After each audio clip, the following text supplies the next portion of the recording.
O Besouro Azul, nesse final de semana, se recuperou um pouco na bilheteria e conseguiu alcançar a marca de 80 milhões de dólares. Claro, para um filme de super-herói, 80 milhões de dólares na segunda semana de estreia ainda é um número muito baixo, tá, gente? Mas pelas projeções que se fazia depois da primeira semana da bilheteria, que tinha até algumas pessoas falando que o filme poderia nem alcançar 100 milhões de dólares, e agora que o filme conseguiu chegar nos 80, fica claro que ele vai conseguir alcançar 100 milhões, e talvez fique ali no patamar que o filme do Shazam 2 fez. Não se iludam, ainda é um resultado muito ruim para a marca da DC, só que surpreende essa segunda semana do Besouro Azul, porque o drop rate, né, que é aquela relação da queda da bilheteria para semana 1 para semana 2, ter sido ali na margem dos 50%, o que nos padrões de filme de super-heróis é uma marca ok.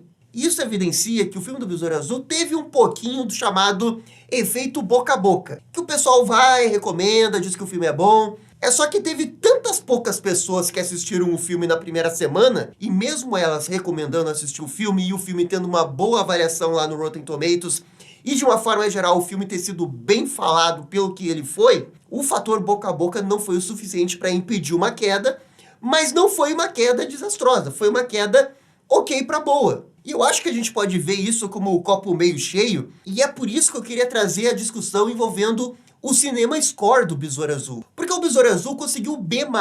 O Cinema Score é uma avaliação importantíssima que se tem nos Estados Unidos e que também se faz no Canadá. O Cinema Score é o melhor termômetro do que o público achou na semana de estreia do filme. O fato do filme ter conseguido B+, já é mais do que o Flash, aponta que o filme poderia ter semanas até melhores do que o próprio filme do Flash. E aí, falando, claro, em relação a percentuais de quedas de uma semana para outra. Porque em números absolutos, o Flash conseguiu bem mais. Só que o importante do Cinema Score é justamente o drop rate. B+, não é exatamente uma avaliação totalmente ruim. No papel, significa que mais de 80% das pessoas que assistiram o filme na semana da estreia recomendam assistir o filme. O The Batman, por exemplo, que é o melhor filme da DC nos últimos anos, tanto na crítica, no público e na bilheteria, ele conseguiu A-. Entre os filmes do DCEU, é muito difícil um filme da DC conseguir A. Porque você pode ver, o Homem de Aço conseguiu A-, mas depois do Batman vs Superman, B. Esquadrão Suicida, B+. Mulher Maravilha, A. Liga da Justiça, B+. Aquaman, A-. E Shazam, A. Até o filme do Shazam, os filmes da DC conseguiam boas avaliações no Cinema Score. Mas depois disso, a gente teve Aves de Rapina, que fez B+, Mulher Maravilha 84, que fez B+, Esquadrão Suicida, do James Gunn, que fez B+, Adão Negro, que fez B+, Shazam Fúria dos Deuses, que fez B+, o Flash, que fez B, e o Besouro Azul, agora, que fez o B+. Ou seja, o Cinema Score da DC virou o B+.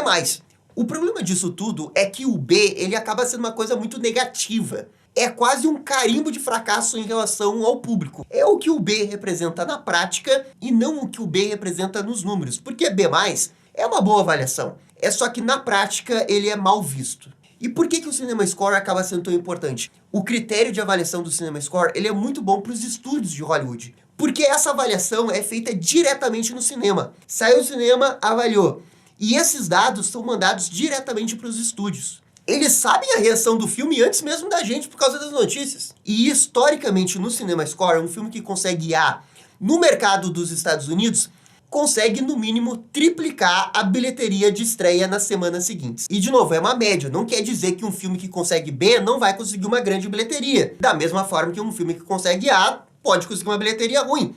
É só que não é o histórico, mas são médias, e as médias às vezes apontam tendências. E para os estúdios de Hollywood isso é o céu, porque é um termômetro que eles confiam e que geralmente reflete a realidade. Então, assim, de todos esses critérios de avaliação que existem nos Estados Unidos, Metacritic, Rotten Tomatoes, avaliação do IMDb, nota no Letterboxd, a mais importante e relevante para os estúdios de Hollywood é o Cinema Score, porque o resultado da avaliação reflete um pouco a realidade da bilheteria. E os outros critérios, como Rotten Tomatoes, não refletem isso. Até porque esses outros critérios estão medindo outras coisas. A opinião da crítica, a opinião do público que está na internet, o Cinema Score é o único que pega a opinião da pessoa que está diretamente comprando o ingresso, que no fundo é o público mais importante. E é também por causa do Cinema Score que a Marvel conseguiu por um bom tempo ótimas avaliações, com sempre A- ou A, justamente porque a avaliação do Cinema Score é feita na semana da estreia do filme.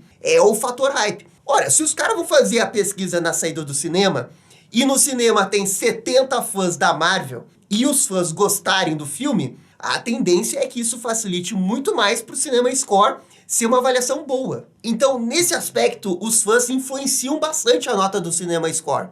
Quando você olha para uma avaliação do Cinema Score do filme do Esquadrão Suicida do James Gunn, que foi B+, e o filme na realidade é muito bom, eu fico me questionando o que levou esse filme a fazer B+.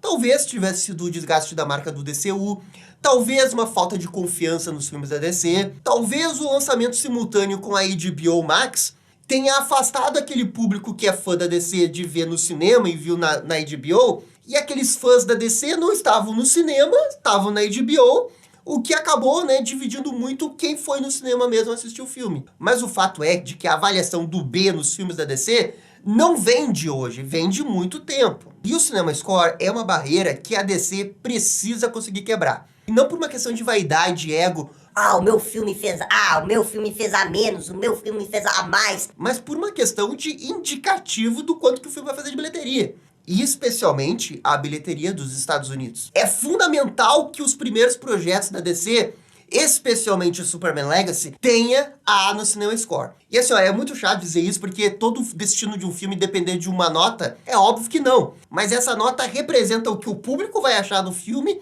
e o futuro da bilheteria desse filme nos Estados Unidos. E é aqui que eu queria chegar no alento da DC. Porque toda essa discussão do Cinema Score começou nesse final de semana por causa do filme Gran Turismo. Que o filme do Gran Turismo, pra quem não sabe, é baseado numa franquia de videogame da Sony, PlayStation. Jogo muito legal, adoro o Gran Turismo. Ainda não assisti esse filme, mas eu pretendo. E o filme acabou chamando a atenção porque ele conseguiu uma nota no Cinema Score de A. E na grande mídia, o filme do Gran Turismo dividiu opiniões. Algumas pessoas acharam o filme muito legal, muito bem dirigido, com excelentes cenas de corrida. E outras pessoas olharam para a história, viram que era uma história mais do mesmo, e a avaliação foi apenas que foi um filme ok.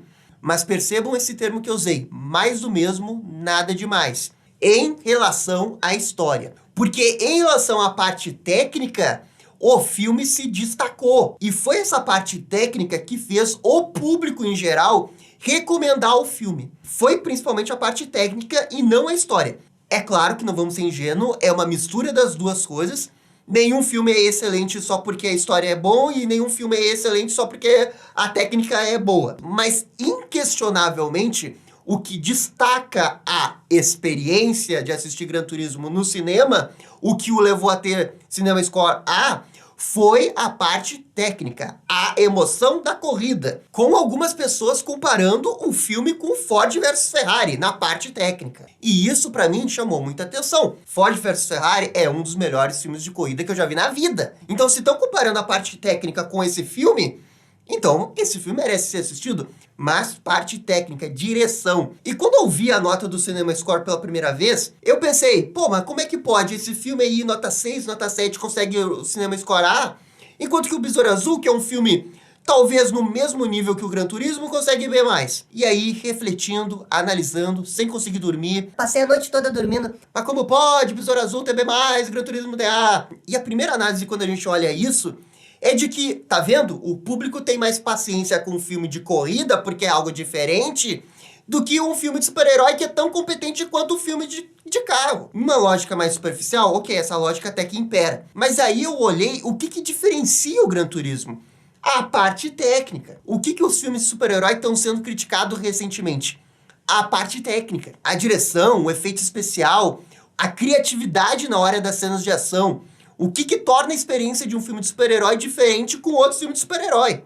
Então, o que o Gran Turismo tem de excesso de excelência é a parte técnica, e é a parte técnica que transforma a experiência, que faz o público gostar do filme e ignorar seus problemas narrativos.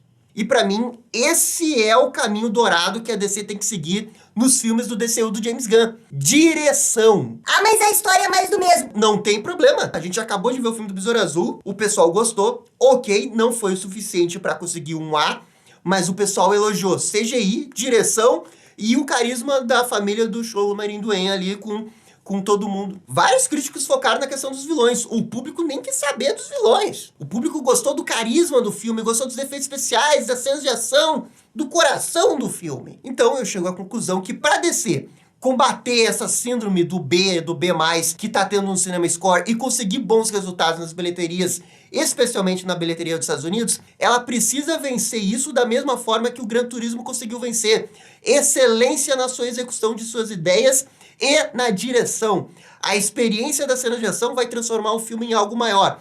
É claro que a gente não pode ignorar que o filme é uma complexidade de coisas, não é só cena de ação, não é só a experiência, não é só o efeito sonoro, não é só a imersão que uma sala IMAX pode proporcionar, mas eu diria que se os filmes da DC conseguirem acertar esse ponto e eles forem, todos eles, filmes diferentes em cenas de ação que sejam um espetáculo, os filmes, mesmo que tenham histórias mais ou menos, eles vão conseguir superar a barreira do B+, e vão chegar lá no A. E chegando no A, é o retrospecto positivo, é o boca a boca, é o filme ser bem recebido, e o filme, provavelmente, conseguindo uma boa bilheteria no cinema. O que o Gran Turismo tem é o que os filmes de super-herói da DC precisam ter. Ah, Gabriel, e a Marvel? E o Deadpool 3? Aposto que o Deadpool 3 vai fazer 1 bilhão fácil. Olha, eu também aposto que o Deadpool 3 vai fazer muito dinheiro e com facilidade, mesmo talvez não sendo um grande filme.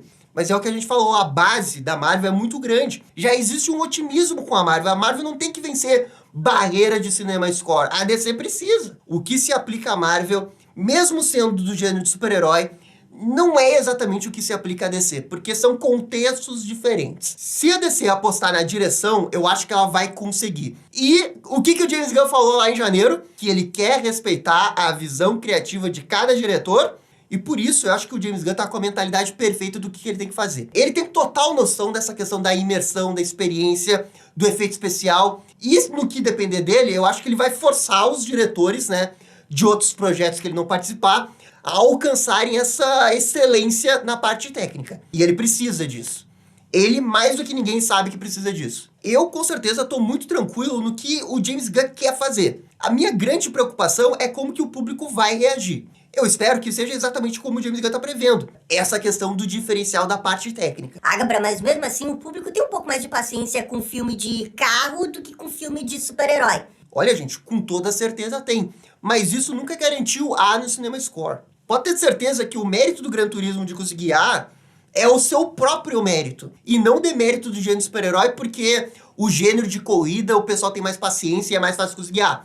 Não, depende. E eu acredito fielmente que os méritos de excelência do Gran Turismo na parte técnica podem ser replicados e precisam ser replicados em filmes de super-herói. E aqui eu vou tentar responder a frase do vídeo. Acabou o hype? Eu acho que não. É claro que a régua para fazer um bom filme de super-herói mudou. O feijão com arroz não é mais suficiente. É por isso que, mais do que nunca, a direção é essencial. Porque assim, ó, em meio a 30 filmes de super-herói, o que vocês acham que é mais fácil? Fazer 30 revolução em histórias fantásticas 10 de 10 ou fazer 30 filmes que a direção é maravilhosa? Eu acho que é muito mais fácil você conseguir filmes na excelência na parte técnica do que na excelência na parte do roteiro com super-herói. Porque há limites do que você consegue fazer com um filme de super-herói. No gênero de super-herói, os tropes já existem, as subversões já foram feitas, as subversões das subversões já foram feitas. O que existe hoje é a identidade. A identidade do Guardiões da Galáxia, a identidade do The Batman, a identidade do Aquaman. Esses filmes têm a identidade do diretor. E é isso, aliado à excelência na parte técnica, que vai destacar os filmes a partir de agora, que foi o que aconteceu com o Gran Turismo, na minha opinião, mesmo ele não sendo do gênero de super-herói, do gênero de corrida e tal, mas o filme do Gran Turismo tem mais semelhanças com super-herói do que num primeiro momento a gente pensa que tem. Enfim, gente, isso daqui é só a minha opinião. Por favor, galera, comentem aqui embaixo. E no mais, é isso daí. Muito obrigado e dá-lhe DC. E essa foi a discussão do desafio do DCU. E aí, gostaram? Não gostaram? Deixem suas opiniões nos comentários. E se curtiram o vídeo, deixa aquele joinha e inscreva-se no canal para ficar sabendo absolutamente tudo sobre Batman. Obrigado, gente, e até a próxima. Tchau, tchau.